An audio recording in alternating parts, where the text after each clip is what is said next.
Hello and welcome. This is Alchemistexe, and this is the banner overview for September 1st, first week of September, but second week of the Phantom of the Kill event. So this week it is getting caught up all the way up to Logistilla, the most recent Phantom of the Kill character. I'm guessing before Solomon gets released next week.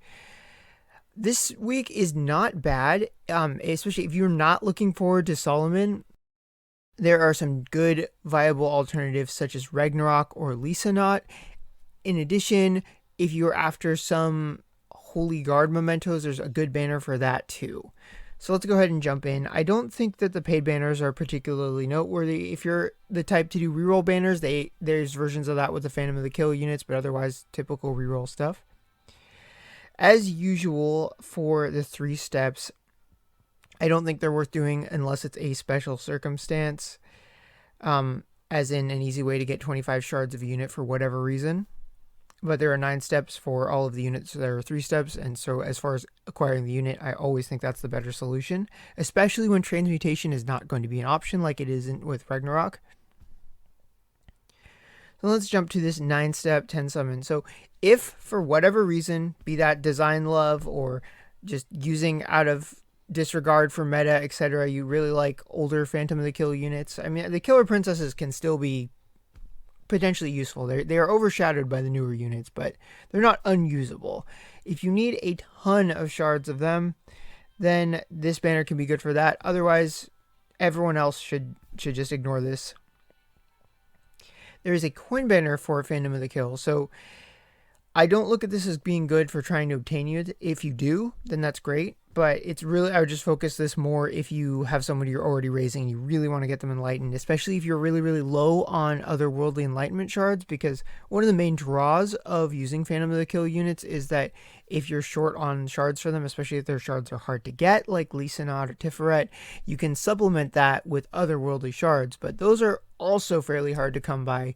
You can get like a set of 5 every week. There's a collab, for example, and then sometimes banners will give them. They used to be a bit more generous with them back in the day, but not anymore unless you're willing to buy bundles. And I don't think that's a great value. I think you're better off just being a little more patient.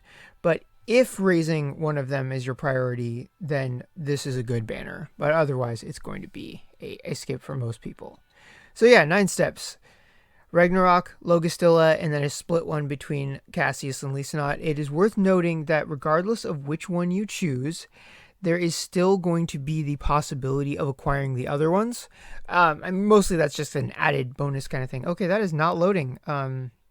Maybe let's choose a different one. Rip Logistilla, I guess. But as you can see, you can get all of the other, including the really, really rare ones. So that makes it just a little bit better. And an already good setup. So if you don't have Ragnarok or Logistilla or Cassius or Lisanot and you really want them, especially if you're not looking forward to Solomon, like I think if you got Claybell, I think you could very safely skip Solomon because there's some overlap with the Chrono stuff. There's good free to play or at least the less expensive options for Light Pierce, and then Missile, of course. Tifret's still the queen of Missile. So yeah, definitely for those who want the units, always good to have that option. And then much like last week, the mementos are there for the characters. They're a little bit cheaper than normal because there are 5 steps instead of 9 steps, and that is always great. And then they will be around for another week. So if mementos are your priority, you could add another discount ticket to that. So that is very, very good. In the event next week that if I pull Solomon early, I'll probably throw some gems into getting Ragnarok's memento. I doubt that's going to happen, but that is my plan at the very least. There is a recommended Limit Break Festival for Holy Guard units. I don't really recommend it. I think you'll just naturally get a ton of Holy Guard units just by playing the game. They are normal pool units, so they will show up, and you can farm them 3 times a day. Sometimes that's doubled. It adds up quick. Then we get to a really, really good banner if you care about Holy Guard mementos, because it's got a restricted pool and it's quite a good restricted pool. It was much better than I thought. When I first read the text, like 5-star mementos that appear featured mementos. I was expecting a whole slew of like the normal pool mementos for them. Some of the other limited ones like Zion's New Year's that aren't look cool but aren't particularly useful. Nope. This is a pretty solid pool of mementos to get. Like Bashini's, of course. Kudenstein really likes that one.